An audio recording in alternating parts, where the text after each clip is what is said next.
الحمدللہ وحدہ والصلاۃ والسلام علی من لا نبی بعدہ اما بعد۔ آج ہم بات کریں گے سورہ یاسین کے بارے میں۔ سورہ یاسین جو ہے یہ قرآن کریم کا دل ہے اور یہ 36ویں سورت ہے تدوینی اعتبار سے اور یہ مکی سورت ہے۔ اس کی 83 آیات ہیں اور بڑے زبردست مضامین اس میں۔ ظاہر ہے کہ خود نبی کریم صلی اللہ علیہ وسلم نے اس کو قرآن کریم کا دل قرار دیا ہے، اور دل آپ جانتے پورے بدن کی اصل ہے۔ دل زندہ ہے تو بدن زندہ ہے، دل مردہ ہے تو بدن مردہ ہے۔ گویا کہ اس سورۃ یاسین میں جو مضامین بیان کیے گئے ہیں ان کے ساتھ جو بندہ وابستہ ہے تو اس کا پورا ایمان اور قرآن زندہ ہے، اور جو اس کے مضامین اور اس پیغام کے ساتھ وابستہ نہیں ہے اس کا مطلب اس کا ایمان مردہ ہے۔ گویا کہ یہ وہ سورت ہے کہ جس کو دل قرار دیا گیا، اور اس میں عجیب و غریب مضامین بیان کیے گئے ہیں، اور اس میں مبلغ اعظم کا ذکر ہے۔ سب سے بڑا مبلغ اعظم خود سرکار دو عالم صلی اللہ علیہ وسلم ہے، تو انہیں اپنے ادوار میں انبیاء کرام مبلغ بن کے آتے رہے۔ ابراہیم خلیل اللہ ہے، موسیٰ کلیم اللہ ہے، عیسیٰ روح اللہ ہے، نوح صفی اللہ ہے، اور یوسف حسین اللہ ہے، اور یعقوب نبی اللہ ہے۔ یہ بڑے بڑے سب مبلغ آتے رہے، لیکن مبلغ اعظم جو بنا تو وہ محمد مصطفیٰ اور محمد رسول اللہ صلی اللہ علیہ وسلم آئے۔ تو یہ مبلغ اعظم کا اس میں ذکر ہے، اور آپ کی رسالت اور آپ کی جو ہے وہ نبوت کے اس بات کا دعویٰ کیا ہے اللہ نے کہ انک لمن المرسلین، کہ آپ بھی رسولوں میں سے ہیں۔ تو آپ کی رسالت کو ثابت کیا، اور اس پر جو ہے 5 عقلی دلائل پیش کیے ہیں پوری صورت میں، اور بڑے عجیب و غریب انداز سے عقلی دلائل پیش کیے، اور پھر 5 شکوے کیے ہیں کفار سے، کفار و مشرکین جو انکار کرتے ہیں آپ کی اس بات رسالت کا اور آپ کے منصب نبوت کا، تو ان پر جو ہے اللہ نے شکوہ کیا ہے، ان کا تذکرہ کیا کہ دیکھو کیسے نالائق اور نااہل ہیں کہ ایسے نبی برحق کا وہ انکار کرتے ہیں۔ تو 5 شکوے ذکر کیے، پھر ان کے شکووں کے جوابات دیے، تو یہ اس کے اندر اس حقیقت کو بیان کیا، اور پھر اس میں 7 مبین ذکر کیے۔ مبین کا مطلب کھلا پیغام، واضح اور روشن، گویا کہ روشن جو ہے 7 تعلیمات اس قرآن کریم کے اندر واضح کی گئی ہیں۔ سب سے پہلے اس کے اندر جو ہے وہ امام مبین کا ذکر کیا۔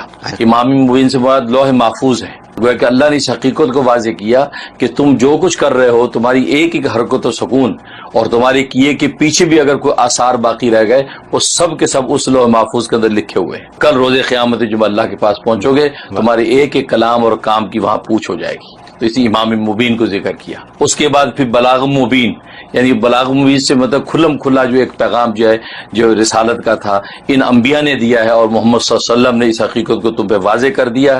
اور نبی کی اطاعت حقیقت میں اللہ کی اطاعت ہے، نبی کا کہاں مانو گے تو حقیقت میں اللہ کا کہاں ماننا ہے۔ تو یہ بلاغ مبین گویا کہ پیغام جو ان نبیوں نے پہنچایا ہے یہ حقیقت میں اللہ کا پہنچا پیغام، اس کو مان لو۔ تو بلاغ مبین کا ذکر کیا۔ پھر اس کے بعد ضلال مبین کا ذکر کیا کہ لیکن تمہاری حالت یہ ہے کہ تم اللہ کو چھوڑ کر اس کے غیر کے سامنے جھکتے ہو، اور یہ کھلی گمراہی ہے، اس کھلی گمراہی میں تم پڑے ہوئے ہو۔ پھر دوبارہ پھر ضلال مبین کا ذکر کیا کہ ایک تو یہ کہ غیر کے سامنے جھکتے ہو، اور دوسرا ہے کہ نیکی کرنے میں کتراتے ہو۔ کبھی نیکی کا موقع آتا ہے تو جی تمہارا کتراتا ہے، نفس تم پہ غالب آ جاتا ہے، فرمایا کہ یہ بھی کھلی گمراہی، اس کو ضلال مبین کہا، یہ بھی کھلی گمراہی۔ اب سوال ہوا کہ بھائی یہ گمراہی در گمراہی کیوں ہو رہی ہے؟ آخر کون سی قوت اور طاقت ہے جو ہمیں اس گمراہی میں ڈال رہی ہے؟ تو اللہ نے اگلے مبین میں اس کا جواب دے دیا کہ عدو مبین، وہ کھلا دشمن تمہارا شیطان ہے۔ اصل میں یہ ہے وہ جو تمہیں گمراہی در گمراہی کرا رہا ہے، اور تم اس سے شیطان سے بچ نہیں رہے، کیونکہ اس نبی برک کا جو بلاغ مبین تھا اس کو تم نے سنا نہیں ہے، تو تم اس عدو مبین کے ہتھے چڑھے ہوئے ہو، تبھی گمراہی در گمراہی ہو رہی ہے۔ اب پھر سوال ہوا کہ بھئی اس عدو مبین سے بچے کیسے؟ اتنا کھلا دشمن کیا ہمیں اس نبی کی اطاعت کرنے نہیں دیتا؟ بچنے کی کوئی راہ ہے؟ کہا کہ ہاں، آگے قرآن مبین کہہ دیا۔ یہ چھٹا جو مبین ذکر کیا کہ یہ قرآن وہ کھلا ایسی کتاب ہے، اس قرآن کی روشن قندیلوں پر چلتے چلے جاؤ گے تم جو ہدایت پر پہنچ جاؤ گے، لیکن تم نے قرآن کو سینے سے نہیں لگایا ہوا، اسی وجہ سے وہ تمہیں اچک لیتا ہے اور تم گمراہی میں پڑ جاتے۔ اب رہا کہ قرآن کے کھلے مضامین ہیں تو پھر ہم عمل کیوں نہیں کرتے؟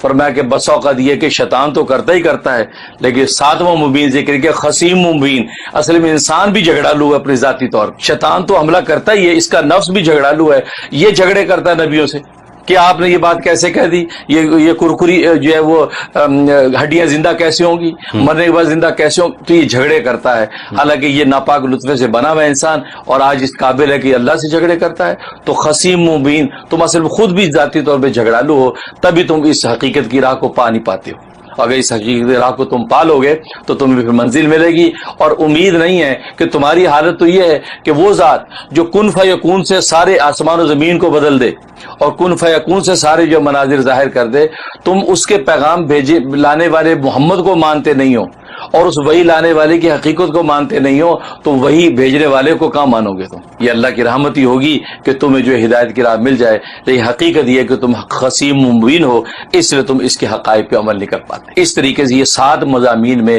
یہ 7 روشن قندیلیں اللہ نے واضح کر دی ہیں تاکہ بندے ہدایت کی راہ پہ آ جائیں اور یہ مبلغ اعظم کی جو تبلیغ اور دعوت کی حقیقت ہے اس حقیقت کو پہنچ جائیں. اور اس کے فوائد بڑے بے شمار ہیں، ہاں یقیناً بے شمار فوائد ہیں، لیکن چند ایک ذکر کرتا ہوں. ایک فائدہ یہ کہ عام طور پہ تو ویسے کہ مردہ کے مرنے کا جب وقت ہوتا ہے تو آسانی سے روح نکل جائے تو اس وقت یہ پڑھی جاتی ہے اور حدیث میں حکم ہے اور اس کو پڑھا جاتا ہے تو آسانی سے اللہ تبارک و تعالیٰ اپنے پاس کو بلا لیتے ہیں. تو دنیاوی اعتبار سے فائدہ یہ ہے کہ اگر کسی کے اولاد نہیں ہوتی، اور ظاہر ہے کہ یہ اولاد کی نعمت ایسی ہے کہ یہ غیر اختیاری کسی کے اختیار میں نہیں ہے، اللہ کی رحمت سے ہوتی ہے، تو وہ خاتون جو 3 مرتبہ روزانہ اس سورہ یاسین کی تلاوت کر کے پانی پیے یا میٹھی چیز پہ دم کر کے کھاتی رہے، اللہ تبارک و تعالیٰ اس کی گود کو ہری کر دے. یہ بہت بڑا فائدہ. اور دوسرا یہ کہ جب حمل ٹھہر جائے اس وقت روزانہ 1 مرتبہ اگر پانی پہ دم کر کے سورہ یاسین پیتے رہیں تو کمپلیکیشنز جو ہو جاتی ولادت کے وقت کی وہ نہیں ہوں گی. کسی کو بڑا آپریشن کرنا پڑ جاتا ہے، سیزر ہو جاتا ہے، یا اندر کوئی کمپلیکیشنز ہو جاتی ہیں، یا وہ بچہ الٹا ہو جاتا ہے، بس اوقات بریج ہو جاتا ہے، بڑے مسائل ہوتے ہیں. تو یہ اگر پڑھتے رہے بالکل سموتھلی اپنے وقت پہ بچہ آسانی سے جو اللہ تبارک و تعالیٰ عطا کر دیتے. اور اس کے بعد پھر وہ جو ولادت کے بعد جو نفاس کا زمانہ آتا ہے 15 دن سے لے کے 40 دن تک کا، اس وقت میں بعض دفعہ ایسی بے احتیاطیاں ہو جاتی ہیں جس سے عورت کی صحت تباہ ہو جاتی ہے. ہڈیوں کا درد شروع ہو گیا، موٹاپا بڑھ گیا، بدن پھول گیا، بڑے مسائل. اس کے لیے لوگ بڑے بڑے غذائیں اور دوائیں کرتے ہیں. لیکن سورہ یاسین اگر اس وقت کوئی تلاوت کر کے روزانہ ان کو پلاتا رہے یا میٹھی چیز بھی دم کر کے ان کو کھلاتا رہے تو اللہ تبارک و تعالیٰ اس کے جسم اور صحت کو بالکل صحیح رہتے. تو وہ جو ہے وہ کمپلیکیشن نہیں ہوں گے، صحت بالکل پرفیکٹ رہے گی. یہ عجیب اس میں خوبی ہے، یہ اس میں فائدہ ہے. اور ایک فائدہ یہ کہ 7 مبین کا ایک بڑا زبردست عمل اس کا کیا جاتا ہے. بڑے سے بڑا کوئی کام ہے، بڑی سی بڑی آفت مصیبت ہے، تو 7 مبین کے ساتھ اس کو تلاوت کیا جائے. اس کا طریقہ یہ کہ جب آپ تلاوت شروع کریں تو پہلا مبین جب آئے، امام میں مبین آئے تو وہاں تو پڑھنے کے بعد واپس چلے جائیں، پھر دوبارہ سے شروع کر دیں. پھر دوسری مبین جو آئی بلاغ و مبین وہاں تک پڑھیں، وہاں سے پڑھے پھر واپس چلے جائیں، پھر دوبارہ سے اثر نو شروع کر دیں. پھر زلال مبین جو آئی وہاں تک پڑھیں، پھر واپس چلے جائیں، پھر شروع سے شروع کر دیں. پھر دوسری زلال مبین آئی وہاں تک پڑھیں، پھر اثر نو واپس چلے جائیں، پھر وہاں سے پڑھتے ہوئے آئیں. اور پھر اس کے بعد پھر آگے جو ہے مبین جو آ رہی ہے عدو مبین، اس عدو مبین تک پڑھیں، پھر واپس چلے جائیں، پھر وہاں سے شروع سے پڑھتے ہوئے آئیں. اور پھر اس کے بعد جو ہے وہ قرآن مبین تک پڑھیں، قرآن مبین تک پڑھ کے پھر واپس چلے جائیں، پھر تلاوت کرتے آئیں. پھر آخری جو ہے وہ اس کے اوپر جو ہے خصیم مبین تک پہنچے. اور 7ویں جب مبین تک پہنچیں گے تو پھر اس کے بعد آپ آگے سورت کو پورا کر لیں. اس طریقے سے یہ کر کے اب دعا مانگیں. ایسا زبردست اس کا بینیفٹ ہے کہ بڑے سے بڑا کام بھی فوراً چٹکیوں میں حل ہو جاتا ہے. اور اس کے منافع اتنے ہیں، یہ تو وہ موٹے موٹے منافع بتائیں گے، لیکن اندر اسرار کیسے ہیں، راز کہتے ہیں، کتنے بینیفٹ ملنے وہ تو انسان کو پتہ ہی نہیں. اس لیے تو حدیث میں آتا ہے اس کا ایک نام سورت دافیہ ہے. اس کا نام سورت دافیہ کا مطلب یہ بلاؤں کو دفع کرنے والی. جو سورت صبح پڑھ لیتا ہے سارا دن اللہ تبارک و تعالیٰ آفت اور بلاؤں کو اس سے دفع کرتے. اور ایک نام اس کا سورت قاضیہ ہے. قاضی کا مطلب ہے حاجتیں پورے کرنے والی. یہ سورت صبح پڑھ لیں سارا دن کی جتنی حاجتیں اللہ پوری کر دیتے. قاضیہ کا. اور ایک اس کو سورہ متین بھی کہتے ہیں، ان تمام کرنے والی. مطلب سورہ متین اس سورت کو پڑھ لیا تو کہ ہدایت اور جو ہے فلاح کی جتنی راہیں اللہ وہ آپ پر تمام کر دیں گے، آپ منزل مقصود کو پا جائیں گے. ایسی زبردست یہ صورت ہے اور اس کے بے شمار فوائد. ایک فائدہ اس کا ہی کہ اگر کوئی شخص بھاگا ہوا ہے، بچہ گھر سے بھاگ گیا، ناراض ہو کے چلا گیا، بیٹی چلی گئی، ایسے حالات پیش آتے ہیں، یا میاں ناراض ہو کے بھاگ گیا، تو یہ حالات ہو جائے کسی کو بلانا واپس لانا ہو تو 21 مرتبہ روزانہ اس کی تلاوت کریں. یعنی 2 دن یا 3 دن سے زیادہ نہیں لگیں گے. اول تو اسی دن آ جائے گا اور ورنہ 3 دن میں واپس لوٹ آئے گا. اور 3 دن سے زیادہ اگر مدت لگی تو 1 ہفتے میں تو کہیں گیا نہیں. دور کا سفر ہے، ہفتے میں واپس. تجربہ میں نے کسی خاتون کو بتایا، میاں ناراض ہو کے چلا گیا اور یہاں بیچاری پریشان. میں نے اس کو بتا دیا یہ، تو جیسے اس نے پڑھنا شروع کیا 4تھے دن میاں گھر میں آ گیا اور گھر آ کے کہتا ہے میں آ کیوں گیا ہوں؟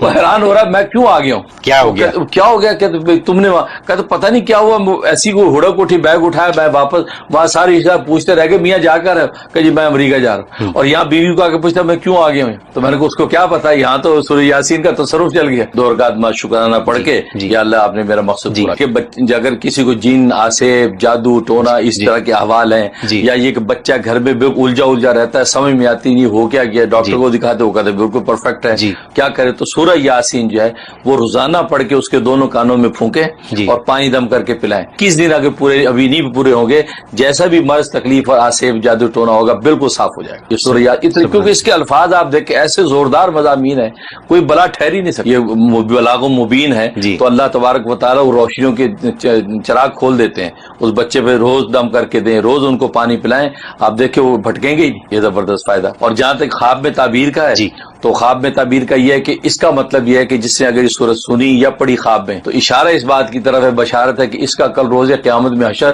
رسول اللہ صلی اللہ علیہ وسلم کے ساتھ ہوگا یا ان کی آل کے ساتھ ہوگا. اسی زبردست بشارت ہے, آل رسول کے ساتھ اس کا حشر ہوگا یا خود رسول اللہ صلی اللہ علیہ وسلم کے ساتھ اس کا حشر ہوگا, جس درجے کا اس کا اخلاص ہوگا. یہ اس کا فائدہ. اور دوسری بشارت یہ ہے کہ اگر اس سے سورہ یاسین سنی یا پڑھی تو اس کا مطلب ہے کہ زندگی میں یہ قرآن کریم جب تلاوت کرے گا تو ہر ایک آیت پر اس کو اللہ اتنا اجر دیں گے جیسے اس نے اس آیت کو 12 مرتبہ تلاوت, ہاں ایک آیت کا ثواب 12 مرتبہ تلاوت کا اس کو عطا کیا جائے گا. اتنا بڑا اجر ہے اس کو. اب ایک آیت کی تلاوت پہ جتنا اجر ہے تو گویا کہ اس نے 12 مرتبہ تلاوت کی ہو, کتنا اجر ہوگا, تو فرمایا اللہ تبارک و تعالیٰ اس کو اتنا اجر دیں گے. اور ایک اس کی تعبیر یہ ہے اور بڑی دلچسپ ہے, وہ یہ کہ اللہ تبارک و تعالیٰ اپنی ایسی کوئی نعمت اس کو عطا کریں گے جس کی وجہ سے یہ لوگوں کے نظروں میں معزز ہو جائے گا. ایسی دنیا اور دنیاوی نعمت ہوگی, دینی نہیں دنیاوی نعمت ہوگی. دنیاوی کو اللہ ایسا کوئی اس کو سامان اور کوئی ایسا منصب عطا کریں گے کہ لوگوں کی نظر میں جو ہے وہ معزز و مکرم ہو جائے گا اور لوگ اس سے محبت کرنے لگیں گے. لکھا کہ یاسین جو ہے اصل میں یہ نبی پاک صلی اللہ علیہ وسلم کا نام ہے, اور آپ کے نام سے اللہ نے ان کو پکارا ہے یاسین.